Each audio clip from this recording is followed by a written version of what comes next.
Saludos cordiales a todos ustedes desde Canal 8, este canal tinerfeño y palmero para todo el archipiélago. En fin, en esta semana de Navidad, tenemos que agradecer la presencia, el que haya aceptado la invitación a visitar el Canal 8 y a participar en este programa de entrevistas, pues al señor obispo de la diócesis nivariense, a don Bernardo Álvarez Afonso. En nombre del presidente de este canal y de la directora, de don Juan Luis Lorenzo y de doña María Lorenzo, queremos testimoniarle a don Bernardo pues esa gratitud y el que esté hoy, que nos honre hoy con su presencia, don Bernardo. Don Bernardo, bienvenido. Muchas gracias, bien hallado, y gracias por la invitación, y agradezco tanto a la presidencia de este canal como a usted mismo, pues el que me hayan invitado. Muy bien, usted sabe, señor obispo, el Canal 8, por ahora con estudios en Tenerife y La Palma, por ahora, en las dos islas, bueno, pues es un canal pluralista, antes decíamos, para todo el archipiélago, es eminentemente profesionalizado, joven, y bueno, y que queremos testimoniarle, pues todos, pues esa felicitación por su reciente nombramiento, ¿no? Bueno, si le parece bien, vamos a hablar, don Bernardo, de la Iglesia nivariense, por supuesto, y de usted, de su hoy, de su mañana y de su ayer. Nació don Bernardo el 29 de julio de 1949 en la localidad palmera de Reña Alta. Y yo quería preguntarle de entrada, don Bernardo, cómo era aquel niño de Reña Alta, si era revoltoso, si era desinquieto, si era tranquilito, si era juguetón, si era rebelde, si era normal.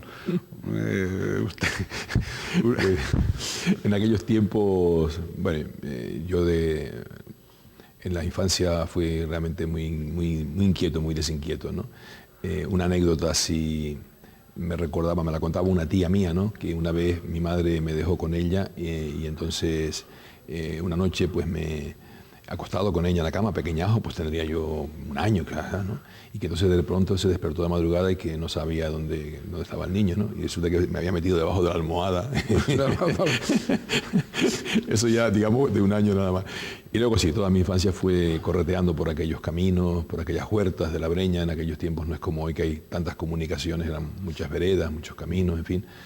Y bien, vamos. Mucho aislamiento. ¿Guarda usted algún recuerdo? Estamos en esa fase infantil, en esa fase, digamos, cuando la persona empieza a proyectarse, en la vida. ¿Guarda usted algún recuerdo de alguna pillada especial a sus padres, a su padre y a su madre? Bueno, las pillerías propias de chiquillos de aquella época. Una que le produjo mucho disgusto fue las guaguas en aquel tiempo. Eran guaguas eran como esas que se subía por la parte de atrás, sí. No eran sino que tenían una escalera para subir a poner los bultos en la parte alta. Se entraba por la parte de atrás y habían dos filas a los lados, ¿no? Y nuestra cosa era, cuando la guagua paraba en un sitio, nos subíamos en la escalera de la guagua y íbamos hasta la otra parada colgados de detrás, ¿no? Y un día me acuerdo que se me fueron los pies y me fui arrastrando los pies por toda la carretera, se me levantaron todas las uñas.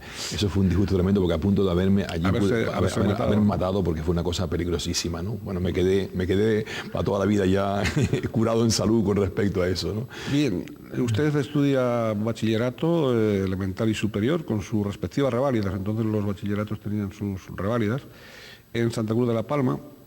Y a los 18 años emprende la carrera de arquitecto técnico, aparejador, entonces, en La Laguna, ¿no? Yo quería preguntarle qué primeras percepciones conserva de la ciudad de los adelantados, aquel joven palmero que llega a La Laguna, y del ambiente estudiantil, ambiente estudiantil de hace 38 años aproximadamente. Sí. Pues primero impresionado, porque lógicamente salir de la isla de La Palma, venir ya a entrar como entramos por el muelle de Santa Cruz en un barco, en el Plus Ultra en aquel tiempo, ¿no? Llegaba el barco muy temprano, los medios económicos eran muy limitados, te bajabas del muelle con tus maletas, llegabas a la parada de la directa, allí al Cabildo, y allí con tus maletas te subías en la directa y subías hasta la laguna, y luego ya te encontrabas con esta ciudad. Al principio me perdía, porque las calles todas están iguales, parecía que estabas caminando por un sitio, estabas caminando para el otro. Y recuerdo eso, ¿no? Por ejemplo, al principio, ¿no? Y luego, bueno, me impresionó mucho la ciudad, las muchas iglesias que tenía, el hecho de que también el frío y la humedad de la laguna en ese momento también se hizo sentir. Y luego el ambiente, en aquel momento era un ambiente, estamos hablando del año 1967, estamos en vísperas del Mayo francés, era una época bastante convulsiva en la laguna, ¿no? Eran pues todos aquellos conflictos con la policía, corriendo delante de la policía, quemadas de guaguas que también se dieron por esa época, en fin. Fue una etapa, yo diría en cierto modo, convulsiva. Mucha presencia de la policía en los centros de enseñanza o cercanos. Por las noches, si te encontraban por la calle, te paraban en cualquier momento. ¿Dónde va usted? ¿Quién es? Te pedían el carnet de identidad. Era una situación realmente, digamos, pues propia de aquel momento de tensión, ¿no? Donde ya se estaba empezando en España a vislumbrar un poco los nuevos tiempos, ¿no? La llegada de la democracia. Bien, yo supongo que en ese momento, para alguien como usted, con su bachillerato, que llega a esta ciudad, que llega a La Laguna, con todo este panorama, supongo que sería, a lo mejor, probablemente, quería preguntarle, un guía, digamos, imprescindible, su tío materno, don Leoncio Afonso. Don Leoncio, como ustedes saben, pues es profesor, yo diría, profesor en diversas sabidurías, don Leoncio, y además en la modestia y en la sencillez, ¿no? Son algunas de las pinceladas que podrían darse de la personalidad de su tío. Sí, sí, sí. Don Leoncio le ayudó en esa sí, por supuesto, exactamente, sí. Tanto tío Leoncio aquí en La Laguna como otro tío que tengo en Santa Cruz, Jaime, que también pues, al principio me sacaban de paseo, me enseñaban la isla, me iban mostrando las cosas, los domingos me invitaban a comer a su casa. Todo eso alivió mucho al principio el contacto con esta nueva realidad, ¿no? Y efectivamente pues conté siempre con el apoyo de ellos y aprendí muchísimo siempre de tío Lorenzo, sobre todo pues un gran amor a la geografía, amor a la tierra, todo eso lo lleva uno. Bien, pues ya vemos que don Bernardo, un niño normal, con sus pillerías normales, un joven normal, con su bachillerato, joven palmero, joven de isla, mal llamadas islas menores, que llega a una isla mayor, que llega a La Laguna, y que estudia durante 2 cursos en la escuela entonces Escuela de Aparejadores. Bien, estudia aparejadores. ¿Usted tenía, digamos, predilección, inclinación a ese tipo de estudios o fue casual la elección de...? No, digamos, de las bellas artes, la arquitectura es la que más siempre a mí me ha atraído, ¿no? Mi madre me imprimió mucho el amor a la lectura, a los libros, al arte, etcétera. Y siempre de las bellas artes, la arquitectura es la que más siempre me atraía, tanto por el aspecto decorativo como por el aspecto técnico, es decir, sobre todo por cómo se resuelven las cuestiones, ¿no? Todas estas cuestiones, es decir, cómo este edificio se diseña, ¿no? A modo de anécdota, yo por ejemplo, cuando fui a ver el Guggenheim en Bilbao, me interesaba tanto la estética del edificio como cómo habían resuelto técnicamente por dentro todo aquello, ¿no? Los espacios. Los espacios, ¿no? Es cómo habían resuelto los cálculos, todo ese tipo de cosas, ¿no? Entonces, digamos que yo cuando vine a estudiar aparejadores tenía vocación realmente de esto, ¿no? Y lo que pasa que al mismo tiempo pues se va combinando con otra serie de cosas que dan lugar luego a la vocación sacerdotal, ¿no? Bien, llegamos a la vocación sacerdotal. Yo no sé si será indiscreto el que yo le plantee esto, pero se lo voy a plantear. ¿Cómo se produce esa llamada a la vocación sacerdotal, en su caso? Sí. Y si usted pues pasa por periodos de dudas o no, ve clara la llamada y automáticamente responde en positivo. ¿Cómo se dieron esas circunstancias? ¿Estudiando? Yo esto ya lo he explicado en algún caso concreto, sí. ¿No? Es decir, vamos a ver, yo soy un joven de educación cristiana familiar muy fuerte por el testimonio de mi padre y de mi madre. Mi padre murió, tenía yo 13 años. Eso me obligó en mi estancia en La Palma durante el bachillerato a trabajar, a meterme en 1000 cosas.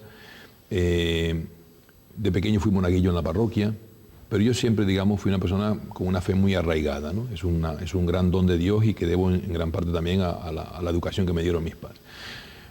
Cuando llego a La Laguna, se produce ese fenómeno de maduración, en cuanto que allí vivías en un ambiente de protección en cierta manera, y aquí ya te sientes libre y tienes que por ti mismo Entonces, aquí se produce un proceso de personalización, concienciación de la fe como algo personal, consciente, libre, responsable, etc., ¿no? A eso me ayudó mucho la pertenencia a un grupo de jóvenes cristianos que nos reuníamos en lo que hoy es la calle San Agustín, donde están hoy los belemitas. Sí. Allí estaban los padres paules, etcétera, las hijas de la caridad. Entonces ahí habíamos un grupo de jóvenes que hacíamos. Entonces ahí es donde, de alguna manera, yo me afianzo en la fe, me afianzo en mi identidad cristiana. Y entonces va surgiendo en mí pues, una especie de sensibilidad especial por las cosas de la iglesia, ¿no? A modo de anécdota, para que vea un poco, usted me preguntaba la crisis o si había dudas. Las dudas fueron antes, no después, ¿no? Entonces, hay un momento determinado que yo, pues, aquel grupo de jóvenes éramos chicos, chicas, etcétera, y algunos, pues, salíamos juntos. Es decir, lo que era propio de aquella edad, no era un noviazgo formal, pero eran esas parejas que se formaban espontáneas que luego en algunos casos dieron lugar a matrimonios, etcétera, en otros casos no. Y yo me acuerdo que en ese momento, pues, yo tenía un librito de oraciones que teníamos, y entonces una de las oraciones era oración para pedir la vocación. Y yo siempre esa hoja la pasaba, como diciendo, esto no es para mí, lo mío es formar una familia, etcétera. Yo no me cabía, yo un joven cristiano sí, un seglar responsable, pero yo siempre pasaba esa hoja, ¿no? Y entonces hay un momento determinado donde yo por la noche, haciendo oración a la hora de acostarme, mi madre siempre me enseñó la oración del Señor mío Jesucristo, me acostumbró a rezarla antes de acostarme: Señor mío Jesucristo, por ser vos quien sois, bondad infinita, y porque os amo sobre todas las cosas, que dice la oración. Y ahí se me paró el carro, ¿no? Ahí se me queda como bloqueada y como que sientes una pregunta que te dice, pero bueno, ¿cómo que me amas sobre todas las cosas? ¿Y por qué pasas la página? Inmediatamente me viene a la memoria el por qué pasas la página y por qué no pides la vocación, ¿no? Eso no dormí, esa noche prácticamente no dormí, ¿no? Entonces se produce... ¿Fue un día concreto? Un día concreto, estoy hablando de un 23 de enero del año 1969. ¿Eh? Entonces eso ya me crea una convulsión tremenda, trato de apagar aquello como si dijéramos, de no pensarlo, pero me viene continuamente, ¿no? Entonces genera en mí una especie de desconcierto interior. Quería estudiar, no podía, inmediatamente echaba mano más a la Biblia que a un libro de clase, este tipo. Entonces ya entro a consultar con sacerdotes en aquel momento con los que yo tenía conocimiento, porque tomo por ejemplo don Ismael, el que hoy es párroco de la catedral, don Ismael Hernández, y bueno, y se va haciendo un discernimiento, de manera que a final de febrero yo ya he superado todas las dudas, he clarificado todas las cosas, y a final de febrero yo decido que me tengo que ir al seminario porque no puedo vivir de otra manera. Es decir, no, nada me llena, ¿no?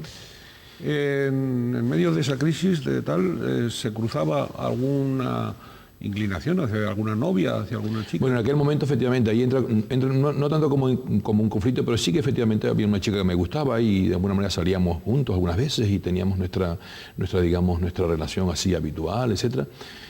Pero curiosamente, ¿no? Una cosa como que eso se despejó como muy fácilmente, ¿no? Yo pienso que ahí hubo como un don de Dios. También puede ser que yo que no fuera aquello tampoco un enamoramiento y una especie de algo arraigado, ¿no? Yo siempre, ahora cuando uno lee la historia posterior, uno ve que la mano de Dios ha ido guiando a uno por donde Dios ha querido guiarle, ¿no? Porque las cosas se leen y se entienden a posteriori, ¿no? Sí, pero usted también se ha dejado guiar, porque a veces puede ocurrir que el Señor quiera orientar, dirigir a uno, pero siempre respeta la libertad, curiosamente. Exactamente, sí. Sí, no, por supuesto. Así que ahí entonces donde entra en juego, bueno, por ejemplo, imagínese lo que supone para mí en aquel momento estar en esta laguna, siendo un joven normal, para acá, para allá, saliendo con las chicas, etcétera, y de pronto al día siguiente verte con una sotana en la laguna, ¿no? Eso lo que eso pudo suponer, ¿no? Son esas cosas pero que luego llegado un momento las supera fácilmente, ¿no? Bien, usted, su estancia en el seminario se prolonga durante 6 años. ¿Y qué significados abarcó esa estancia? Quiero decir, en su relación con el rector, entonces, con los profesores, con los compañeros de estudios, esa vocación que usted ya tiene clara, que ha discernido, sí. Tal, ¿le ayuda ese seminario, ese ambiente, a la profundización, o a veces le surgen dudas? Sí. ¿O no hay ninguna duda? Yo digo ahora, le puedo decir ahora, han pasado ya desde que me fui del seminario, han pasado 30 años de que yo dejé el seminario, y le puedo decir lo que dije entonces cuando me fui del seminario. Ha sido la etapa más feliz de mi vida. Y lo sigo diciendo. Yo no he tenido en mi vida años tan buenos, tan completos, como los 6 años de seminario. ¿Por qué? Porque aparte de que estabas en lo que realmente te sentías como pez en el agua, la vida organizada, el orden, el estudio, la oración, fueron unos años de mucha firmeza, de mucha tranquilidad. No tienes responsabilidades en el sentido de que hay que atender a una parroquia, ¿no? Sino que sencillamente te dejas enseñar, te dejas guiar, ¿no?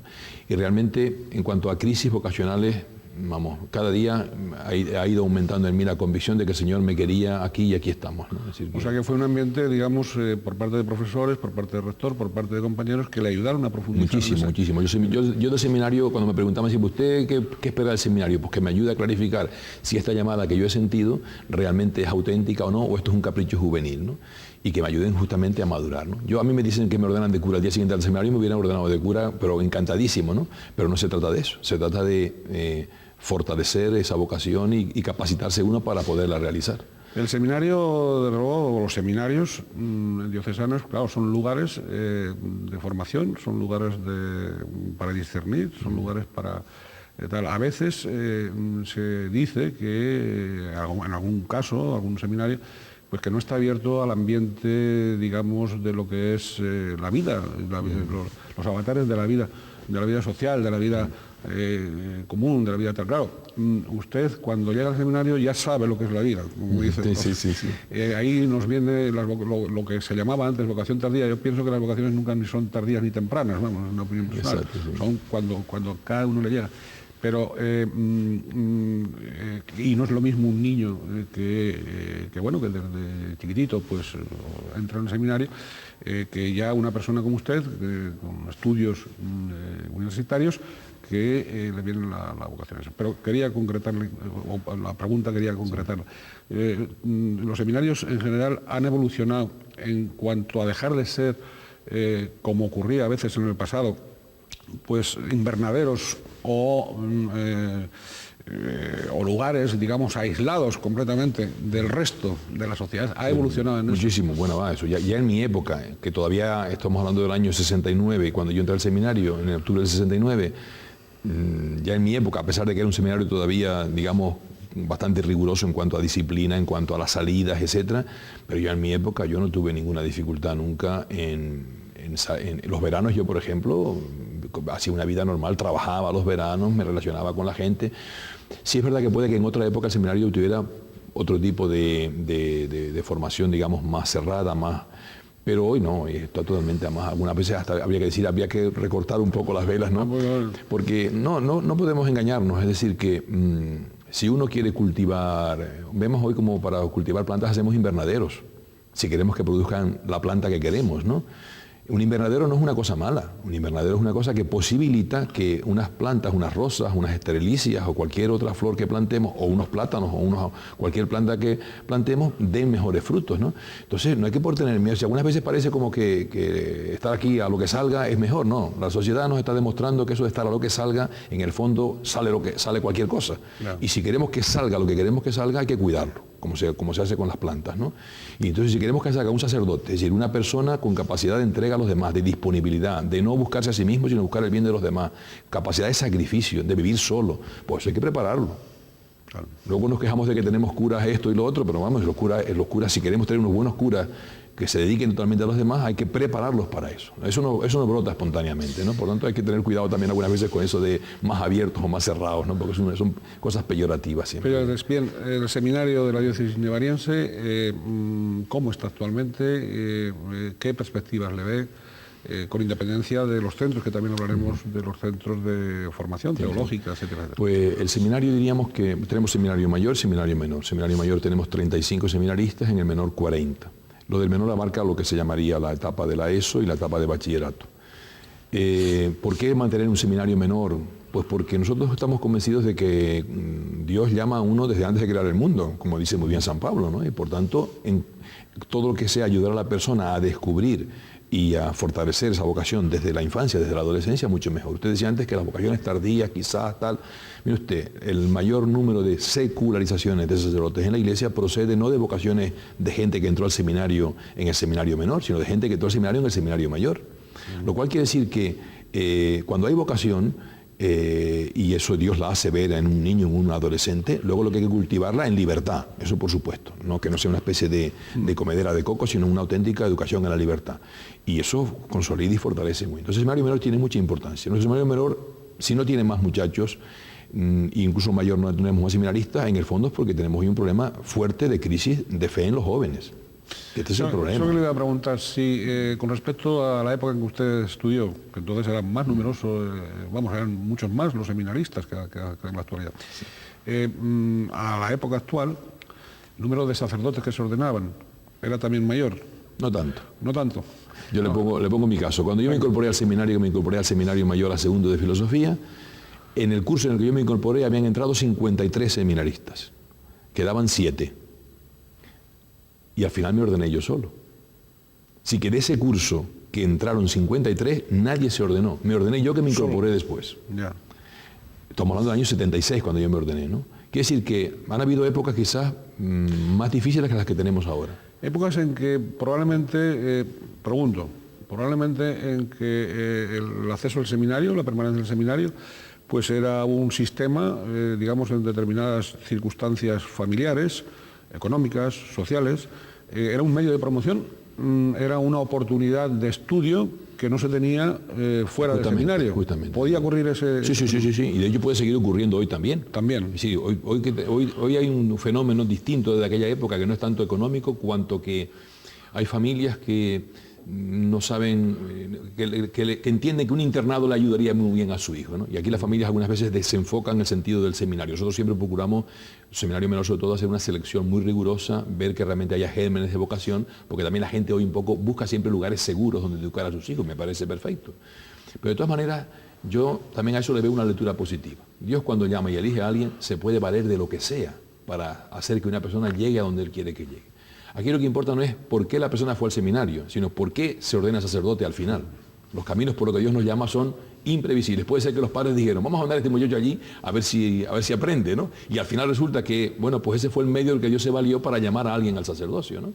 Entonces, aquí lo importante no es tanto los procesos a través de los cuales se llega, sino el motivo último por el cual una persona se llega a ordenar sacerdote. Y ahí sí que hace falta que haya libertad, conciencia, saber dónde la persona se mete, que asuma su responsabilidad y que tenga realmente vocación de entregarse a los demás, ¿no? Bien, número de sacerdotes, la diócesis nivariense, el número de sacerdotes, de religiosos, de religiosas, es insuficiente. Sí, para el número de parroquias por supuesto, que hay. es decir, que nosotros ahora mismo tenemos, digo a modo de número, 254 entre religiosos y sacerdotes diocesanos, 250 contando los jubilados y todo, contando incluso aquellos que están ya pues disminuidos por su salud quebradiza, pues por su avanzada edad o por alguna enfermedad. Entonces resulta que siempre es insuficiente. Una diócesis con 850.000 habitantes como tenemos ahora, dividida en 4 islas, siempre es insuficiente, ¿no? De todas maneras, tampoco damos gracias a Dios porque tenemos un clero relativamente joven. La mitad de los sacerdotes son de mi edad para abajo, así que estamos hablando de una media de edad de 54 años. Y si nos comparamos, y nunca es bueno compararse con nadie porque lo que importa es que nosotros seamos lo que tenemos que ser, pero comparamos con otras diócesis donde hay una edad media de 68, 69 años, pues todavía podemos dar gracias a Dios de que tenemos un clero joven, lo cual favorece también luego que se pueda trabajar más con los jóvenes, ¿no? Y eso es muy importante siempre. Bien, dentro de 6 meses celebrará usted el 30 aniversario de su ordenación sacerdotal, que recibió de manos del obispo don Luis Franco Cascón en junio de 1976 fue, ¿no? Bien, le voy a rogar, ¿no?, que sintetice su paso pues de pastor por las siguientes parroquias. Vamos a ir, ¿no? Primero, me parece que estuvo usted en Agulo y en Hermigua, en La Gomera, ¿no? En La Gomera. ¿Fue su primera salida de sacerdote? Sí, eso fue la primera novia, como se suele decir, mi primer amor. Y la verdad que recuerdo muchísimo. Yo he estado ahora estos días por allá con motivo de los 25 años de la muerte de don Mario Lermé, un sacerdote benemérito allí, que hay un colegio dedicado a su nombre, etcétera. Y la verdad que, bueno, parecía que estaba yo hace 25 años, porque la gente conocida, niños que hicieron la comunión conmigo hoy son padres y madres de familia, en fin. La verdad que guardo un gratísimo recuerdo. Yo siempre soñaba con volver a La Gomera otra vez de párroco. De párroco.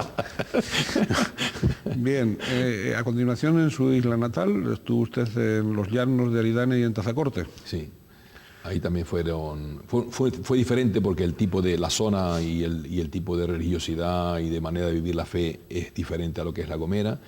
sobre todo la zona de los llanos, en lo que es la laguna, Todoque y los mismos llanos de Aridane, pues ya es un poco más urbano, ¿no? Y Tazacorte con su peculiaridad realmente extraordinaria, ¿no? Tazacorte es un pueblo increíble, eso hay que vivirlo para estar allí, ¿no? ¿Está usted enamorado de Tazacorte especialmente? De Tazacorte, bueno, estoy enamorado de todas las islas, ¿no? Pero de hecho Tazacorte es una cosa realmente fuera de serie, ¿no? Porque es una sociedad y un pueblo primero muy poblado, con muchísima población, ¿no? Pero es una gente tan cercana, Luego, efectivamente, hay cantidad de gente que no es cristiana, ¿no? Pero sin embargo, con la cual se puede establecer una relación de franca, con los pescadores en el puerto, con los que trabajan en los plátanos. Vamos, es una cosa realmente... Bien, estuvo también en las parroquias de San Fernando Rey y de San Martín de Porres, sí, Santa Cruz de Tenerife. Aquí en Santa Cruz de Tenerife, sí, eso fue un cambio brutal, porque lógicamente cuando yo me vi en Somosierra y yo miraba aquellos edificios, y, madre mía, y subir por aquellas escaleras un poco anónimamente, ¿no? Y sin embargo apenas estuve un año nada más, porque inmediatamente de ahí don Damián me pasó al seminario, ¿no? Pero sin embargo también fue un momento porque me dediqué, como digo, cómo conocer a la gente. Entonces todos los días me iba al mercado, había mercado en García Escame en esa época, un mercado muy interesante, que ahora no sé, creo que ya lo quitaron, ¿no? Ahora han puesto un supermercado, pero allí había un mercado municipal muy bonito. Y la escuela me ponía por allí a la entrada cuando llegaban las madres con los niños por las mañanas. Entonces llegué a establecer en un año una muy buena relación con toda la gente del barrio. Me di a conocer, la gente me conocía muy bien. Había mucho problema de droga en aquel momento allí. Fue una zona, también una época... Difícil. Se me metieron en la casa 2 o 3 veces a robar, etcétera, ¿no? Pero era gente muy tocada por el tema de la droga, sí. Bien, don Bernardo, es decir, después pasa usted al seminario y pasa ya en sucesivas responsabilidades, digamos, en torno al obispado hasta culminar como vicario general de la diócesis antes de ser nombrado obispo. Bien, él ha conjugado su trabajo pastoral con un estudio, yo diría que, si me permite, continuado y además intenso. Es decir, usted no ha dejado de estudiar, obtuvo, en medio de todos estos trabajos pastorales, obtiene el título de bachiller en teología por la Facultad del Norte de España, con sede en Burgos, y más tarde el título de licenciado en teología dogmática por la Universidad Gregoriana de Roma. Bien, usted observa calidad, vamos primero con una pregunta general, ¿no? ¿Usted observa calidad en la teología que se cultiva actualmente en España, digamos, comparable con la que florece en otros países, por ejemplo, o no? Bueno, o estamos un poquito más bajos. Yo pienso que estamos un poquito más bajos, ¿no? Es decir, en general, a nivel mundial, sí, los grandes teólogos que hubieron en torno al concilio y del posconcilio, todos aquellos que fueron, por ejemplo, como el actual Papa Benedicto XVI, sí, que era un jovencito cuando el concilio y que luego ha desarrollado una amplia, digamos, categoría teológica, todas estas grandes figuras, hoy son ya muy mayores, viven a muchos de ellos, pero son muy mayores, ¿no? Entonces no ha habido, diríamos, un relevo, yo diría, suficientemente a la altura de esto, ¿no? Yo creo que estamos viviendo de las rentas, ¿no? En España, por ejemplo, un gran Olegario González de Cardenal en España, por ejemplo, pero también ya está jubilado, ¿no? Es un teólogo extraordinario, ¿no? Y tenemos algunos otros, pero digamos que no a la altura de... Entonces, también el concilio generó, digamos, una especie de cúspide del pensamiento que a partir de eso lo que hemos hecho ha sido, pues, profundizar, releer, ¿no? Pero vamos... Pero no crear... Yo creación teológica, hoy hay un campo muy importante que es el tema del diálogo interreligioso, sí, el tema de la teología, llamada teología de las otras religiones, cristianismo y religiones. Este es un campo que en el futuro ha tenido sus brotes, la teología de la liberación, que en el fondo es una derivación de la Gaudium et Spes y de cosas del Vaticano II, que en algunos casos ha sido muy lúcida y de una gran importancia. No olvidemos que las 4/5 partes de la humanidad están bajo la miseria y oprimidas por miles de esclavitudes, ¿no? Y lógicamente la llamada teología de la liberación busca justamente desde el Evangelio una respuesta a esa problemática que viene. Entonces han habido reflexiones muy lúcidas junto con reflexiones también un poco muy unilaterales y... Sí, don Bernardo, la teología de la liberación no se evalúa igual, no se concibe igual en sus propios escenarios que en los escenarios, digamos, del primer mundo, de Europa, de las curias europeas, me da la impresión, sí, incluso del Vaticano, ¿no? Sí, pero lo curioso es que la teología de la liberación nace en Europa, esto no hay que olvidar. Sí, por supuesto. Es decir, que los grandes maestros o los grandes padres de la liberación fueron educados en Europa. Una figura del calibre de Leonardo Boff estudia en Alemania y hace una tesis doctoral en Alemania y la hace sobre además la Iglesia como sacramento de salvación, un tema estrictamente teológico. Sin embargo, de ahí él justamente, como la Iglesia es sacramento de salvación, deriva entonces que la Iglesia tiene que comprometerse. ¿Por qué? Porque cuando él llega a América, a su tierra natal, Brasil y todo lo que es Sudamérica, experimenta allí justamente como que la Iglesia tiene que tener una palabra para esa situación.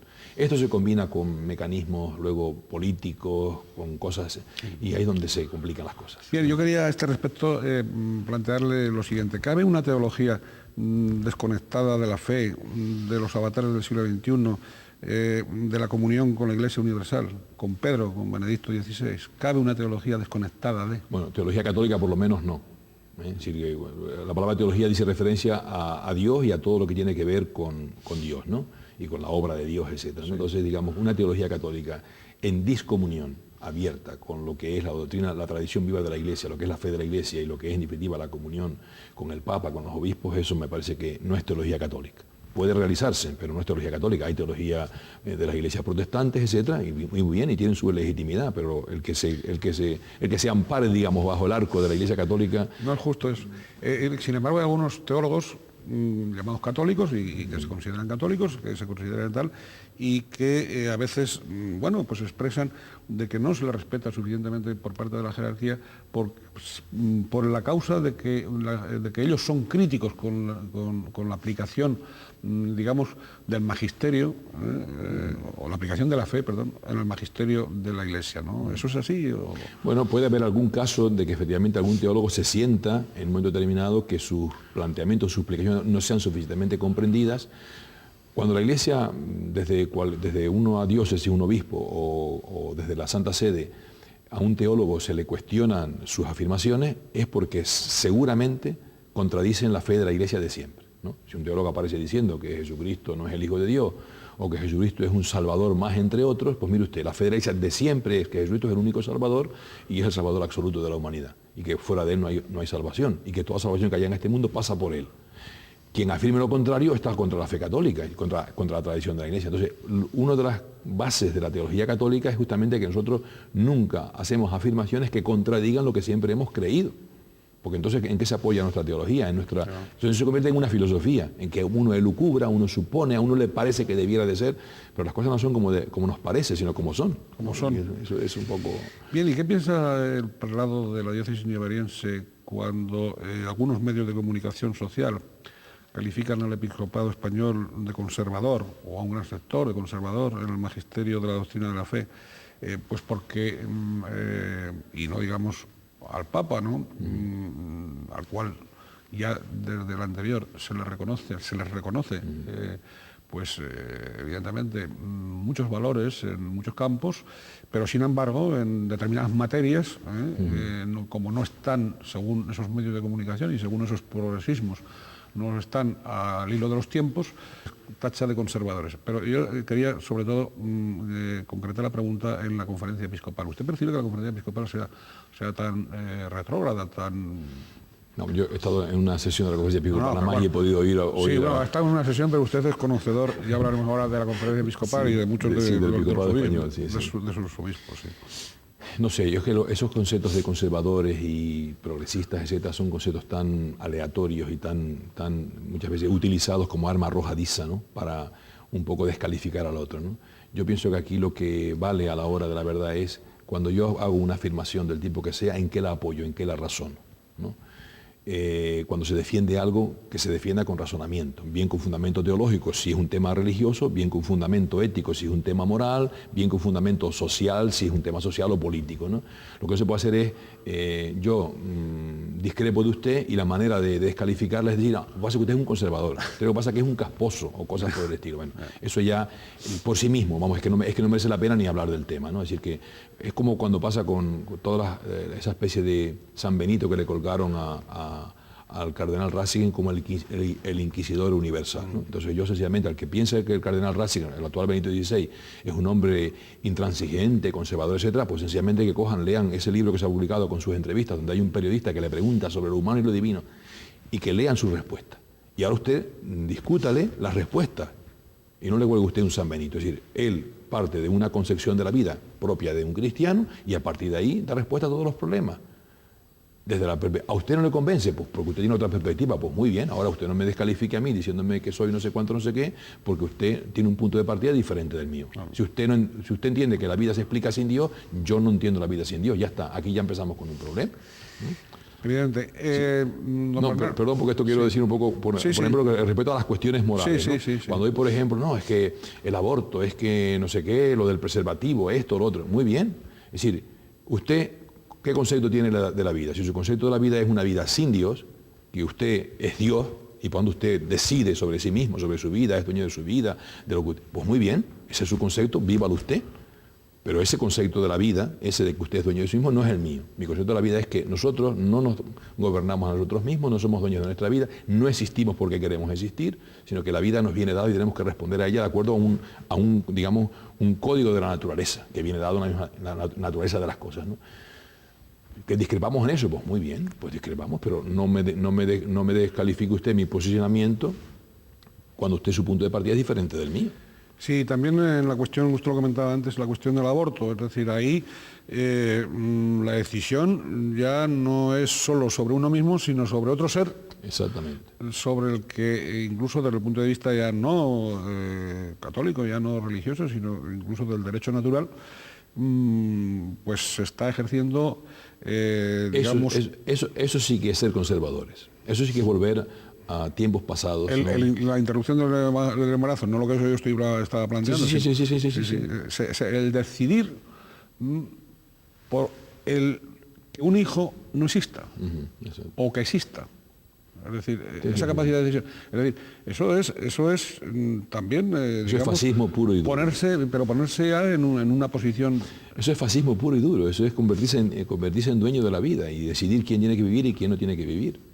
Eso es así, eso. Lo que pasa es que si eso lo aplicáramos a toda la cosa que intentamos aplicarlo también, lo estamos aplicando por abajo antes del nacimiento y lo queremos aplicar por arriba cuando ya a raíz de enfermedades, etcétera, etcétera, ¿no? Eutanasia y todo este tipo de cosas, ¿no? La eutanasia. Bien, usted está trabajando durante todos estos años, ya en la última etapa, con una participación muy directa en el gobierno de la diócesis, y también en la formación de los sacerdotes, cuestiones a las que usted, en las catequesis, usted ha dedicado distintas publicaciones, ¿no? Es decir, que ahora iremos con sus publicaciones, ¿no? Pero iba al momento en que se produce el nombramiento de obispo. Es decir, durante años atrás, hubo rumores de que usted iba a ser nombrado obispo. Sí, usted, a veces lo hemos comentado, Bernardo, es decir, eso era como una especie de... Claro, usted era como un obispo anunciado, ¿no? Es decir, incluso se llegó a designar sede episcopal, yo recuerdo hace, no sé cuánto fue, 5 o 6 años, más o menos, sede episcopal, y ya se le asignaba a usted como obispo fijo, ¿no? ¿En qué circunstancias se produce su nombramiento y usted se lo esperaba? ¿Cómo ocurren esas cosas, ¿no? Usted hizo oposiciones. Oposiciones, quiero decir, oposiciones de opositar, no de tal. Sí, hizo conspiraciones, movió hilos. ¿Qué pasó? Eso, vamos a ver, eso de que se decía, que no sé cuánto, todo eso son... No, pero usted sabe que es verdad, se llegó a decir incluso la sede de Ciudad Rodrigo. Eso lo sé yo ahora a posteriori. Pero usted, pero lo ha sabido, no es la primera vez que lo digo. Ahora me he enterado ahora a posteriori. Pero nadie se lo dijo a la cara. No. Nadie se lo dijo directamente. Bueno, de sedes concretas no. La gente siempre te dice en plan de broma, los compañeros sacerdotes o lo que sea, ¿no? Tú vas para obispo, etcétera. Bueno, a mí me llamó una señora de Agulo de la Gomera diciéndome que ella me lo había dicho cuando yo estuve de párroco allí, estamos hablando de hace 27 años. ¿De que iba a ser obispo? Sí. Ya se lo dije yo cuando usted estuvo aquí de párroco, que usted iba para obispo. Entonces, quiere decir que ese tipo de bromas o de cosas las dicen de montón de sacerdotes, ¿eh? Que luego en los últimos años se barajara esa posibilidad y que de alguna manera te llegaba, pero no de una manera firme en absoluto, ¿no? Es decir, que eso, como usted sabe, se entera todo el mundo menos el interesado. Sí, eso siempre sí, hay un dicho grosero sobre ese tema. Exactamente, ¿no? Y luego ya cuando llega esta situación última de que se produce el desgraciado, digamos, hecho de que don Felipe que se le quiebra la salud y tiene que pedir la renuncia por razones de salud, etcétera, ya empieza toda esta movida, ¿no? Y entonces pues vuelve otra vez lo mismo, ¿no? Ahora, es impensable que te puedan hacer obispo de tu propia diócesis, eso es impensable. Primero, de que seas obispo, ¿no? Yo me pongo a contemplar compañeros de mi propia diócesis y otros sacerdotes que yo conozco en toda España, y está clarísimo que hay muchísima gente que por miles de razones tiene más cualidades y más capacidad y vale más que yo para este ministerio. Pero luego, que encima seas obispo de tu propia diócesis, eso ya lógicamente te deja colapsado, como dice el otro, ¿no? Y fue un susto, realmente un susto, ¿no? ¿A usted le dieron también a elegir? Es decir, ¿cómo se produce esto? Cuando usted es consultado, cuando usted le respetan la libertad de decir sí o no. Sí, por supuesto, sí. Es decir, piden sí, es decir, el Santo Padre ha pensado en usted para que sea obispo de la diócesis de San Cristóbal de la Laguna. Ya de entrada ya te asustas, primero de ser obispo y segundo cuando es la propia sede de tu diócesis más, ¿no? Entonces le llamo, acepta usted, ¿no? Y entonces, ante esa respuesta, yo me bloqueo, como dice el otro, digo, bueno, esto hay que hablarlo, esto hay que pensarlo y tal.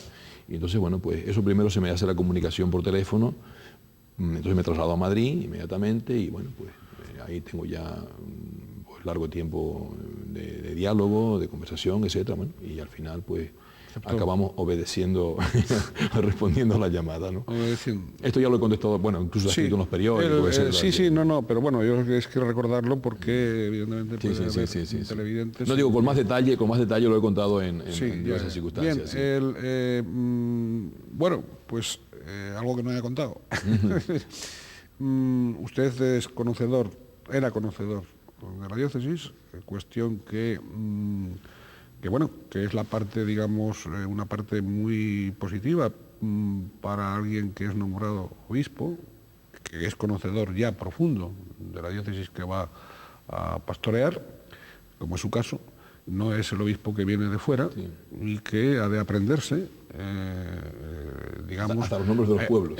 Claro, el paisaje y el paisanaje, ¿no? Es decir, por lo tanto, bien, usted tiene esa parte positiva.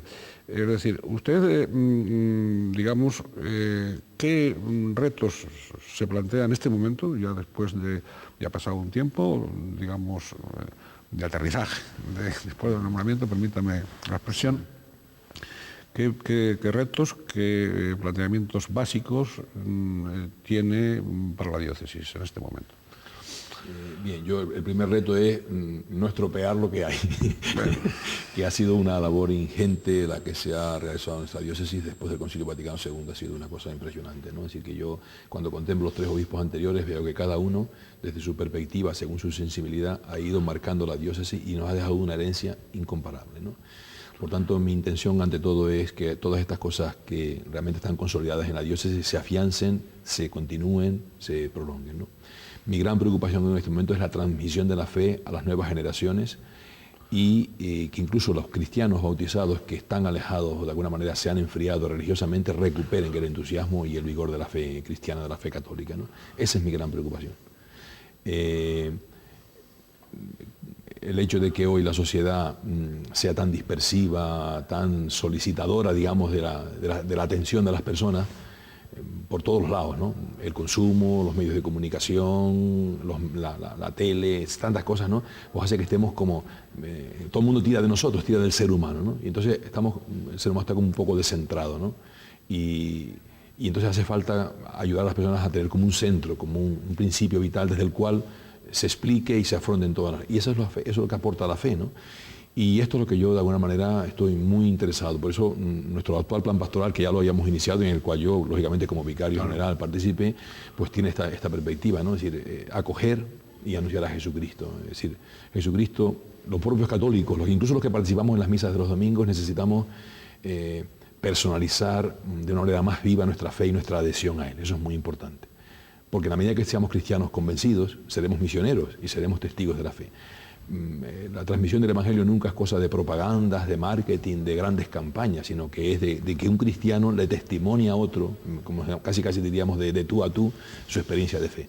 Y esto es lo que, si no hay cristianos, no habrá transmisión de la fe. Si no hay jóvenes cristianos, no habrán vocaciones, ni al seminario, ni a la vida religiosa, ni a la vida consagrada. Por eso es muy importante. Yo pienso que este es un momento en el que hay que poner todos los medios para... Ese es el gran desafío y ese es el gran reto y de hecho mi principal preocupación, ¿no?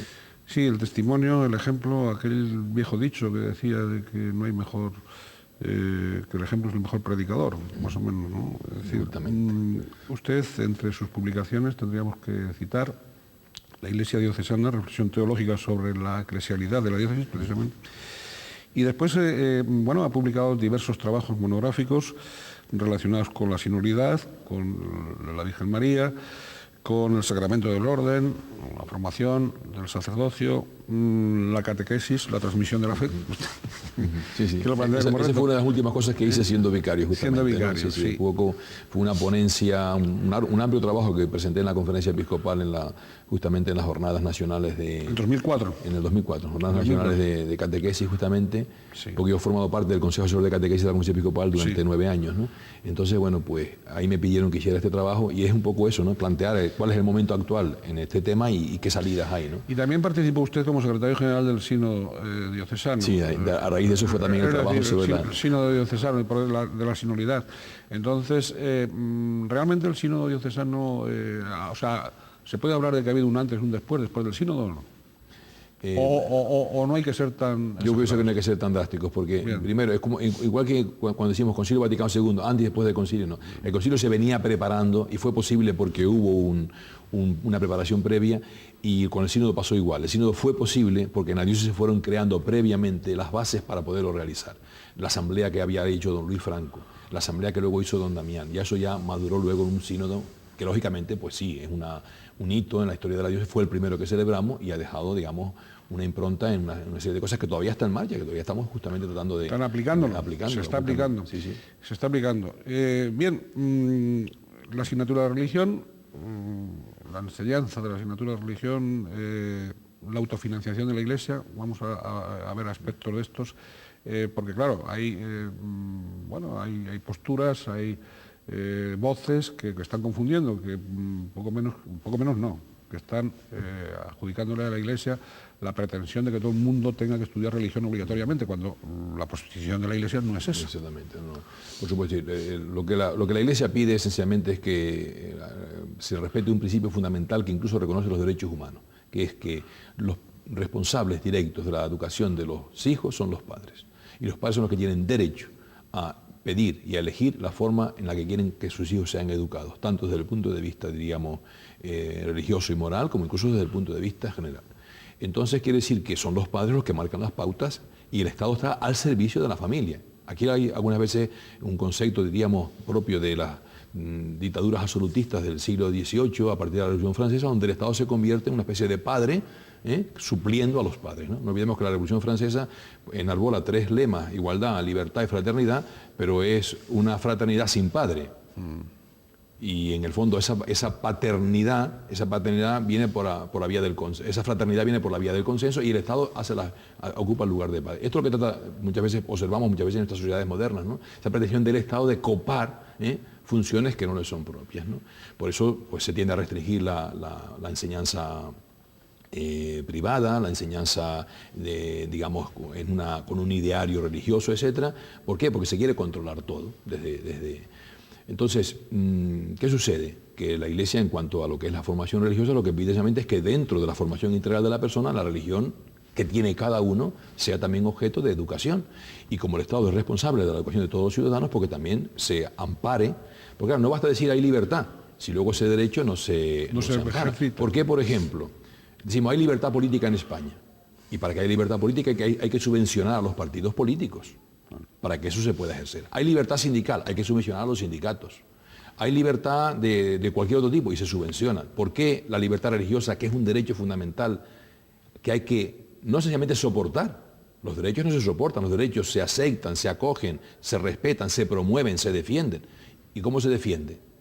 Dejándola al margen de lo que es, digamos, la estructura normal de la vida de la sociedad, reduciéndola al límite de lo privado. Es un asunto privado, porque las ideas políticas no son también un asunto privado, y cualquier otra realidad humana, ¿no? Entonces, aquí es donde, en el fondo, yo pienso que la raíz está en que hay discrepancias de concepción de la vida, que luego cada uno trata de aplicar. plasmarlo. El que tiene poder lo que yo he dicho en alguna ocasión. Me parece lógico que quien tiene unas ideas y tiene poder que las aplique, pero que no se resienta si los que no tienen ese poder quieren también de alguna manera hacer valer sus criterios, porque la sociedad la formamos entre todos, no solamente los que tienen el poder, ¿no?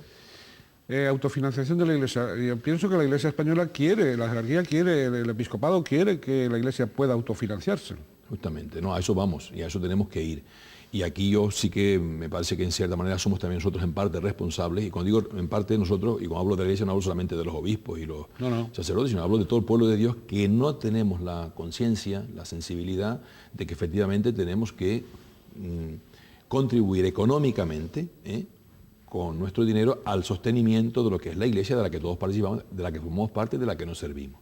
Está claro que aquí hay como una especie de concepto equívoco, porque claro, la Iglesia, ¿qué ofrece? La Iglesia ofrece bienes espirituales, no ofrece bienes materiales. Por tanto, que alguien tenga que pagar por un bien espiritual resulta un poco extraño, ¿no? Incluso si se hace de una manera comercial puede ser una hasta simonía y comprar los bienes espirituales. Pero no estamos hablando de eso, estamos hablando de que el mantenimiento de unos templos, del clero, de instituciones y de cosas que nos ayuden a vivir la fe, necesita un sustento económico. Ya desde la época de los apóstoles, el propio San Pablo, etcétera, habla claramente de que el que trabaja en el altar vive del altar, es decir, el que contribuye al bien de las personas espiritualmente tiene el derecho a que ese tiempo que dedica de alguna manera le permita vivir de eso, para no tener que estar ocupándose en otras cosas, ¿no? Sí, San Pablo, que también decía que el que no trabaje, que no coma. Exactamente, justamente. Sí. Bien, no quería vagos alrededor. Doctrina Paulina. Doctrina Paulina que usted ha incorporado a su lema episcopal, ¿no? Es decir, omnibus omnia factus sum. Haciéndose todo a todos. Esto me parece que pertenece a la primera carta de San Pablo a los Corintios, ¿no? Justamente, sí.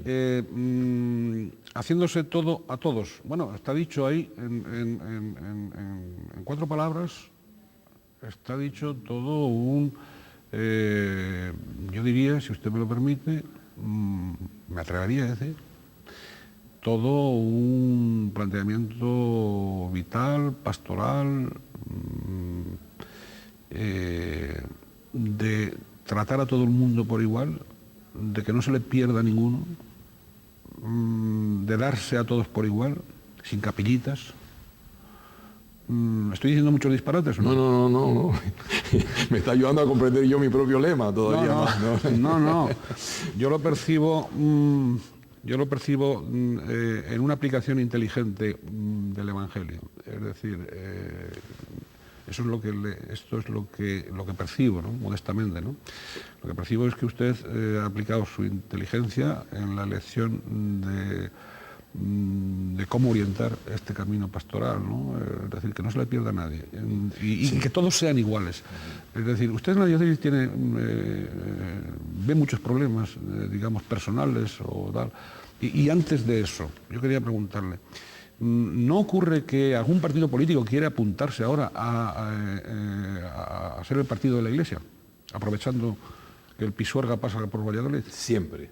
Eso siempre ha sido así. Siempre ha sido así. Generalmente de derecha, claro. No, y también la izquierda. ¿También? También la izquierda. No. Es decir, siempre hay movimientos que intentan decir, no, nosotros aunque votemos izquierda somos cristianos, somos católicos, nosotros tal. Pero eso es normal, es decir, que eso no tiene, la Iglesia por su capacidad, digamos, de incidencia en las personas, seguimos siendo, en nuestra diócesis, yo no digo ahora otros sitios, la institución que más gente convoca. Pero no solamente porque cada domingo en cada iglesia reunimos un grupito de gente para la misa, sino que cuando convocamos cualquier evento, cualquier cosa, somos los que más gente convocamos y reunimos. Eso no tiene vuelta de hoja, ¿no? Y no llamamos a la gente para hacer una fiesta, una paella o una matanza de un cochino o para repartir gorritos o no sé qué. No. Llamamos a la gente para cosas, digamos, estrictamente religiosas, ¿no? Entonces, claro, la sociedad o los que ejercen la función pública, lógicamente, tienen conciencia de que hay un peso fuerte en cuanto a lo que se llamaría la autoridad moral que tiene ahí. Entonces, de alguna manera, pues, eso lo hizo Franco y lo han hecho después de Franco todos los que han venido y los que vendrán. Y eso sí a través de la historia, sí. La Iglesia lo que tiene es no dejarse caer en esa trampa, ¿no? Y ser eso, hacerse todo a todos. En definitiva, ese lema que yo pongo en el fondo es Jesucristo, que de alguna manera fue el que se hizo todo a todos para servir a todos y para salvar a toda costa. Eso, como ha dicho algún santo de nuestros días, es para servir. Exactamente. El que sirve, sirve, el que no sirve. Bien, el que es servidor sirve y el que no, no sirve. Sí, el nombramiento del nuevo obispo de la diócesis de Las Palmas, ¿cómo lo percibe? Pues muy bien, lo conozco personalmente desde antes incluso de ser obispo. Es un hombre de una gran preparación y experiencia pastoral, porque fue primero en su diócesis hasta rector del seminario, luego fue obispo auxiliar en Orihuela, Alicante, luego ya fue trasladado como obispo a Albacete. Es un hombre muy franco, muy abierto, vamos, joven todavía, 61 años, y pienso que ha sido un gran acierto en lo que humanamente podemos percibir. Y luego sacerdotalmente y espiritualmente y desde la fe es un hombre realmente entrañable. Joven, usted debe ser el obispo más joven. No, que va. Oh, de los más jóvenes. Yo tengo ahora la edad que tenía don Felipe cuando llegó a la diócesis. Es decir, que estamos hablando de 56 años, no estamos hablando tampoco de ningún chiquillo, ¿no? Entonces, don Felipe fue ordenado a los 43 años. Sí, sí. Entonces, bien, en junio parece ser que contaremos con la visita del Papa... Julio a España, a Valencia concretamente. Me imagino que don Bernardo estará allí. Sí, justamente además con un grupo de la diócesis estamos ya preparando una peregrinación, porque como es el Congreso Mundial de las Familias, pues va a ir un minutito grupo de aquí de la diócesis a ese congreso y bueno, pues allí estaremos, ¿no? Sí, la familia como soporte también digamos, como núcleo de fe y como núcleo, digamos, de fortalecimiento de la fe y de ejercicio de, bueno, de esa tarea misionera que usted nos ha venido comentando. La familia, en la diócesis, concretamente los movimientos familiares de las familias cristianas van a tener también, usted va a ser todo para todos, por lo tanto van a tener su apoyo y va a tener su orientación y va a tener, digo las familias, porque una de las cosas que están fallando en este momento socialmente, pues no nos engañemos, es la familia.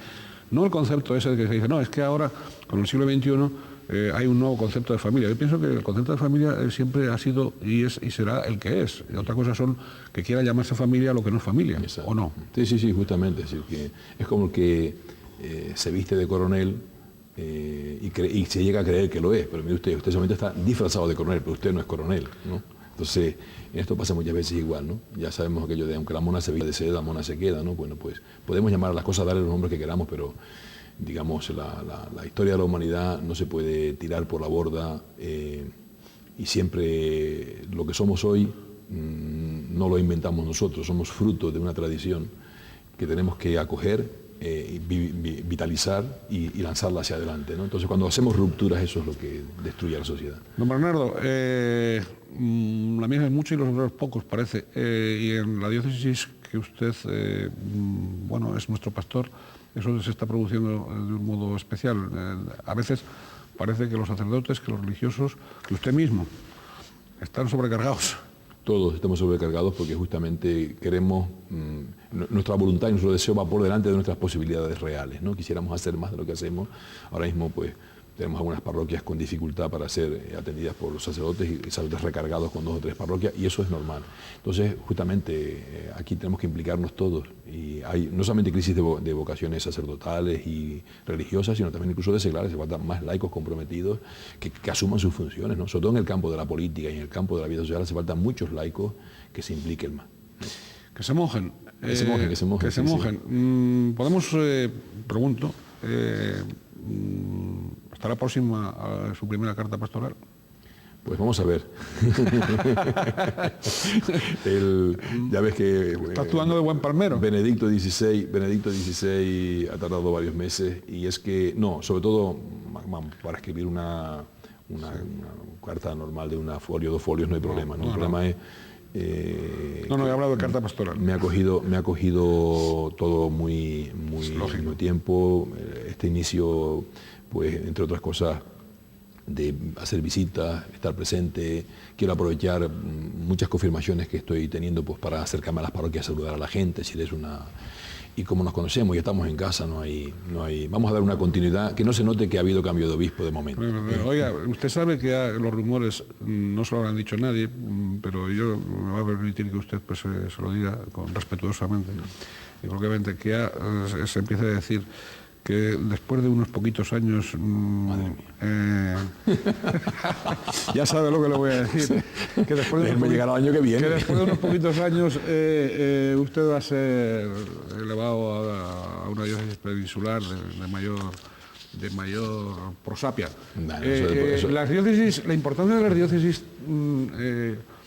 o sea, ¿hay clasificaciones de importancia de las diócesis o no? Perdón, pero eso de diócesis y de prosapia... Usted ya le ha llegado porque antes de que yo se lo planteara ya usted se reía. Pero eso es bueno, es que primero, eso es porque la gente le sobrevalora a uno. Yo agradezco que la gente valore a uno tanto, pero eso la gente primero me sobrevalora y eso ya de entrada hay que decirlo. Segundo, eso de diócesis de más o menos prosapia son auténticas tonterías. Hoy ninguna diócesis es fácil. Todas las diócesis tienen problemas y muy serios. Primero porque hay escasez de clero y tantas otras cosas, ¿no? Entonces, ahora mismo nosotros no estamos en desventaja con ninguna de las grandes diócesis de la península.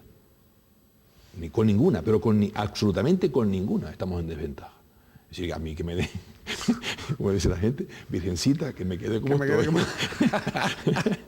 No, me imagino que es que me parece hasta esperpéntico e irracional estar hablando de este tema a los 3 meses de ser ordenado obispo. No, pero bueno, yo no se lo planteaba porque usted sabe que esto ya ha circulado y yo quería también planteárselo, es decir, para oír, pero sobre todo para que estableciese lo que ha hecho, que es hablar de la importancia de la diócesis, que es lo fundamental. Como aquello de diócesis, cercanía o lejanía, digo, ¿cercanos de quién? De Jesucristo, pues nosotros estamos cercanos a Jesucristo, ya está. Sí, estamos en una iglesia universal, además, bueno, las iglesias locales lo son en tanto en cuanto sean universales, me parece. Sí. Sean universales. No, y afortunadamente seguimos viviendo en una tierra en la que la mayoría de nuestro pueblo es profundamente religioso, muy respetuoso con toda la minoría, incluso la gente que no es creyente, muy respetuosa, no tenemos situaciones que se están creando en otros sitios.